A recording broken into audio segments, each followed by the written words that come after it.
दोस्तों आज हम लोग बात करेंगे पयोली एक्सप्रेस के नाम से जाने जाने वाली पिल्लू अलकल्ली ठेके परमबीर उषा यानी पीटी उषा मैम के बारे में। दोस्तों इन्होंने कुल 101 इंटरनेशनल गोल्ड मेडल लाए थे। ये भी उस समय की बात है जब औरतों को घर से बाहर ही नहीं निकलने दिया जाता था। उस समय इन्होंने 101 गोल्ड मेडल लाए थे। इसी वजह से इनका नाम queen of Indian track and field, उड़न परी और गोल्डन गर्ल बहुत से नाम इनको दिए गए। तो इनकी बायोग्राफी को हम कुछ सेक्शन में देखेंगे। सबसे पहले हम देखेंगे अर्ली लाइफ क्या है, फिर इनकी जर्नी देखेंगे कैसे एक छोटे से गांव से निकल कर क्वीन कैसे बनी, फिर उसके बाद हम लोग देखेंगे अवार्ड एंड ऑनर्स देखेंगे, फिर लास्ट में हम लोग देखेंगे इनकी पर्सनल लाइफ। तो वीडियो में अंत तक बने रहिए और अगर आपने चैनल को अभी तक सब्सक्राइब नहीं किया तो सब्सक्राइब कर लीजिए, क्योंकि आपको यहाँ पे हर एक एग्ज़ाम से रिलेटेड ज्ञान, बायोग्राफी एंड इंग्लिश ग्रामर से रिलेटेड वीडियोज़ हमेशा मिलती रहे।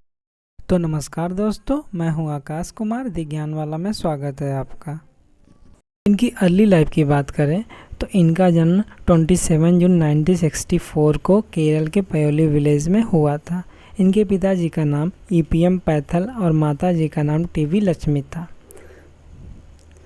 दोस्तों इनका जन्म एक गरीब परिवार में हुआ था, तो ये इतनी कैपेबल नहीं थी, परिवार इतना कैपेबल नहीं था कि ये जाके कोई अच्छे स्कूल में पढ़ाई कर लें।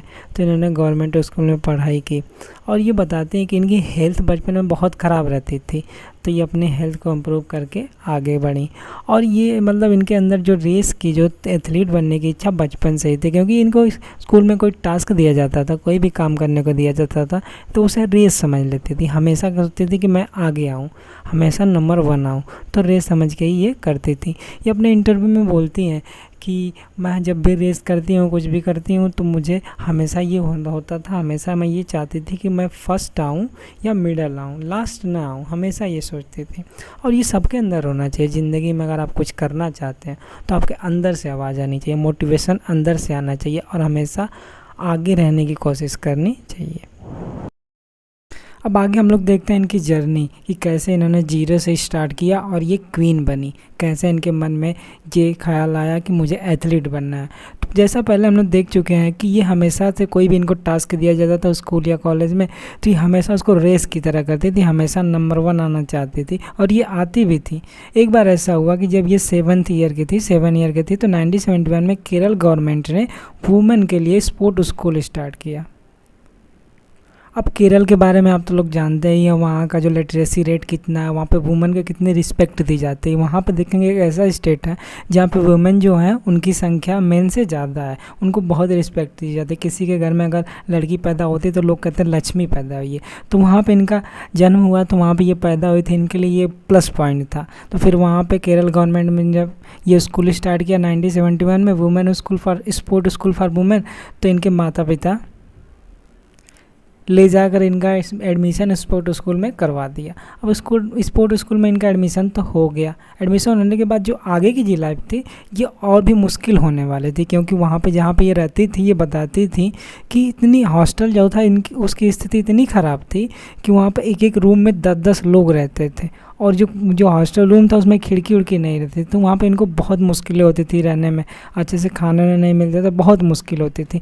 लेकिन क्या इन्होंने स्ट्रगल की, मेहनत की और ये आगे बढ़ती गई और जितने भी इंटर स्टेट कॉम्पिटिशन होते थे सब में ये पार्टिसिपेट करती रहे और ये आगे बढ़ती गई और हमेशा नंबर 1 आती रही।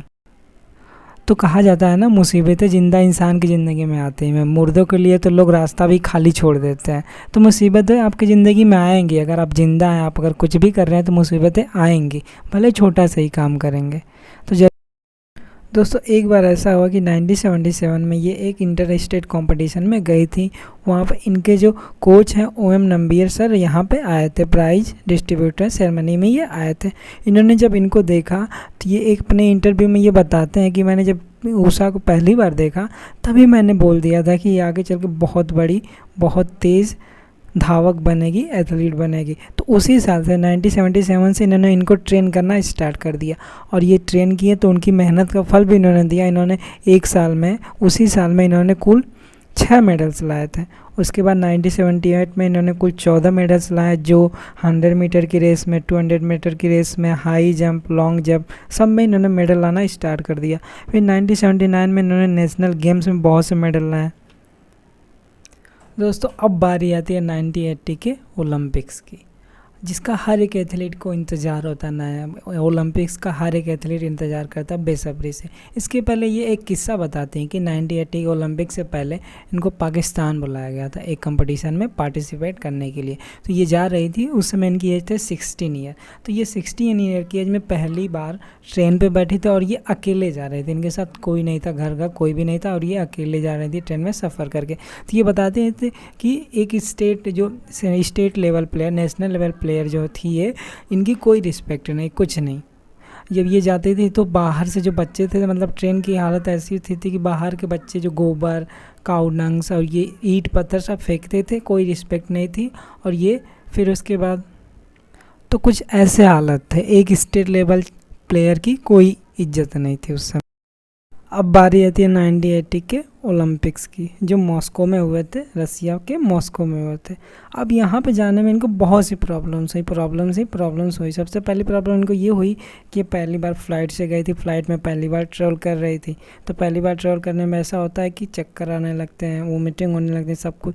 तो इनके साथ भी ऐसा कुछ हुआ कि इनको बहुत ज़्यादा वोमिटिंग हुई, पूरी हालत ख़राब। और उसके बाद वहाँ जाने के बाद रसिया में जहाँ पे ये लोग ठहरे थे, जहाँ पे रुके, तो वहाँ पे जो मतलब जो देखभाल करने वाले थे उनको ऐसी ड्रिंक इन्होंने दे दी, ऐसी ड्रिंक पिला दी कि उसकी वजह से इनकी तबीयत और बिगड़ गई। तो ये प्रॉब्लम हुई। उसके बाद प्रॉब्लम्स आगे, मतलब ये इनके साथ ऐसी प्रॉब्लम्स थी, ये बिल्डिंग में जहाँ पे रहती थी तो अब ये भूल जाती थी। इनकी एज 16 ईयर थी, तो ये अकेले मतलब जब पड़ जाती थी तो बहुत भूल जाती थी। खाना खाने के लिए जाना पड़ता तो रास्ता भूल जाती थी, कहाँ पे आना रहने के लिए वो भूल जाती थी। तो भूल के मतलब ये कभी कभी ऐसा होता था कि भूलने की वजह से खाना ही नहीं खाती थी, छोड़ देती थी।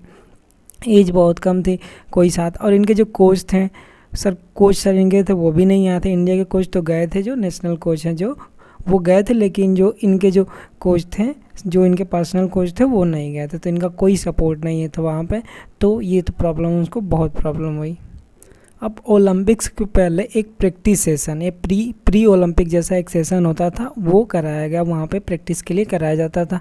तो ये उसमें पार्टिसिपेट इन्होंने किया, और ये उसमें जो थी ये अमेरिका के जो जोडी ब्राउन थी, उनको इन्होंने हराया। अब उनको हराने के बाद इनके कंपटीशन को इतना ज़्यादा बूस्ट मिला कि ये कहेंगे अब तो मैं यहाँ से कुछ ले कर ही जाऊँगे। फिर उसके बाद इन्होंने रेस स्टार्ट की। रेस जब स्टार्ट हुई, फाइनल रेस, तो उसमें इन्होंने स्टार्ट जो की 6.2 सेकेंड में स्टार्ट किया। अब इनका स्टार्ट तो बहुत अच्छा था। रेस में जो होता है स्टार्ट बहुत अच्छा, बहुत ज़्यादा मायने रखता है।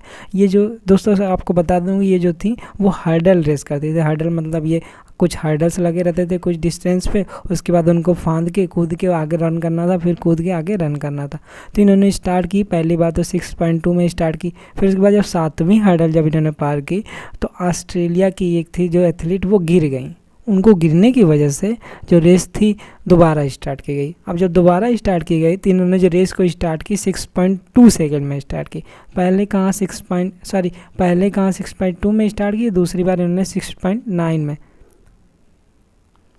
अब दूसरी बार जो रेस स्टार्ट की गई, इन्होंने स्टार्ट की 6.9 सेकेंड में। अब कहाँ पहले इन्होंने 6.2 सेकेंड में स्टार्ट की थी, अब कहाँ 6.9 सेकेंड में। कुछ सेकेंड जो ये मिली सेकेंड होते हैं, ये बहुत मैटर करते हैं रेस में।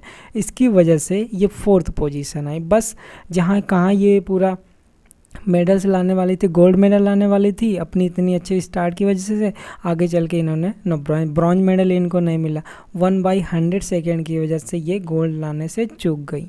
अब इतना बहुत ज़्यादा इनको दुख हुआ। ये बताती हैं कि मेरी जो वहाँ पे जो मैं गई थी, उसकी मतलब जो मैं सक्सेसफुल नहीं, उसके बहुत से रीज़न थे। सबसे पहला रीज़न ये था कि उस समय ये जब गए थे तो इनकी एज 16 ईयर थी। अब 16 ईयर की एज में कोई सपोर्ट नहीं, कुछ नहीं, कोई किसी को, कोई जो जीतता है सब उसी को सपोर्ट। उस समय हॉकी में इंडिया ने वो गोल्ड लाए थे, 1980 में हॉकी में गोल्ड लाए थे। तो उस समय बस उन्हीं को देखा जाता था, छोटे जो थे अलग प्लेयर को कोई कुछ नहीं, कोई अपॉर्चुनिटी नहीं, कोई सपोर्ट ही नहीं था। और उसके बाद ये कहते हैं कि जो एथलीट जो आए थे वहाँ पे, वो बहुत वेल प्रिपेयर्ड थे, बहुत ज़्यादा तैयारी के साथ आए थे।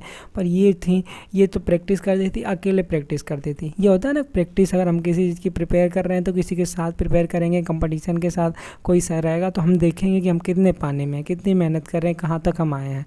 तो ये अकेले प्रैक्टिस करते थे, कोई प्रैक्टिस साथ करने वाला नहीं था।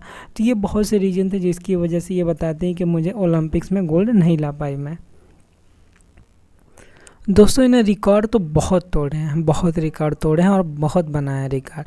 ये 1980 में तो ओलंपिक्स में मेडल्स नहीं ला पाए, लेकिन अदर्स जो गेम थे नेशनल इंटरनेशनल ये सब में मेडल्स बहुत लाए। जैसे 1981 में इन्होंने 100 मीटर की रेस में 11.8 सेकेंड में कंप्लीट की और ये उसमें रिकॉर्ड बना दिया। उसके बाद 200 मीटर की रेस को 24.6 सेकेंड में पूरा करके नेशनल रिकॉर्ड बना दिया। फिर 1982 में इन्होंने दिल्ली एशियन गेम में सिल्वर मेडल जीता 100 मीटर 200 मीटर की रेस में, जिसको इन्होंने 11.95 सेकेंड और 25.32 सेकेंड में कंप्लीट किया। फिर उसके बाद इन्होंने 1983 में नेशनल चैम्पियंस इन जमशेदपुर में इन्होंने मेडल लाया, जिसमें इन्होंने 200 मीटर की रेस को 23.9 सेकेंड में कंप्लीट किया और 400 मीटर की रेस को 53.65 सेकेंड में कंप्लीट करके नया रिकॉर्ड बना दिया। उसके बाद इन्होंने मेडल्स बहुत लाए। फिर 1983 में इन्होंने एशियन चैम्पियनशिप में इन्होंने नया रिकॉर्ड बनाया और 400 की रेस में ये गोल्ड मेडल्स लाई। 1984 को ओलंपिक्स में ये तो गोल्ड मेडल नहीं ला पाए, लेकिन उसके बाद इन्होंने बहुत से झंडे गाड़े। 1985 के जकार्ता एशियन चैम्पियनशिप में इन्होंने कुल 6 मेडल्स लाए थे, जिसमें 5 गोल्ड मेडल थे, 1 सिल्वर मेडल था, जो एक सिंगल चैम्पियनशिप में इतने मेडल लाने का इन्होंने रिकॉर्ड बना दिया। इसके पहले किसी ने 6 मेडल नहीं लाए थे एक ही चैम्पियनशिप में। फिर इसके बाद इन्होंने 1986 से सियोल एशियन गेम्स जो थे उसमें इन्होंने कुल 5 मेडल लाए थे, जिसमें 4 गोल्ड थे, 1 सिल्वर मेडल थे और फिर इन्होंने रिकॉर्ड बनाया। फिर इसके बाद इन्होंने बहुत से मेडल लाए। फिर 1988 के ओलंपिक्स जो है इस समय तो ये इंजर्ड थी तो ये नहीं जा पाए। 1987 इन्होंने सिंगापुर में मेडल लाया। 1989 में इन्होंने मेडल्स लाया। 1990 में इन्होंने चाइना के बीजिंग में जाकर मेडल लाया। फिर मतलब मेडल्स बहुत कुल टोटल मिला कर इन्होंने 101 इंटरनेशनल मेडल्स लाए थे भारत के लिए। फिर जब इन्होंने रिटायरमेंट लिया तो इन्होंने इंडियन रेलवे को ज्वाइन किया एज एन ऑफिसर और अब ये ट्रेन करती हैं, अपना स्कूल चलाती है, उसमें बच्चों को ट्रेन करती हैं, सिखाती हैं एथलीट कैसे बनते हैं, सब कुछ ये। इनकी पर्सनल लाइफ की बात करें तो इन्होंने 1991 में वी श्रीनिवासन जो CISF में इंस्पेक्टर हैं उनसे इन्होंने शादी की और इनका एक बेटा हुआ। अब इनके अवार्ड एंड ऑनर्स की बात करें तो इनका 2000 में कानपुर यूनिवर्सिटी से ऑनरी डॉक्टरेट इन डी.लिट प्रदान की गई। उसके बाद 2007 में इनको डॉक्टरेट इन DSc प्रदान किया गया। उसके बाद 2018 में इनको honorary doctorate in DLitt university of Calicut के द्वारा दिया गया। तो इन्होंने बहुत से अवार्ड्स भी जीते। उसके बाद 1985 में भारत के 4th सिविलियन अवार्ड्स पद्मश्री से इनको नवाजा गया। उम्मीद है आपको वीडियो पसंद आया होगा। वीडियो को लाइक एंड शेयर ज़रूर करें।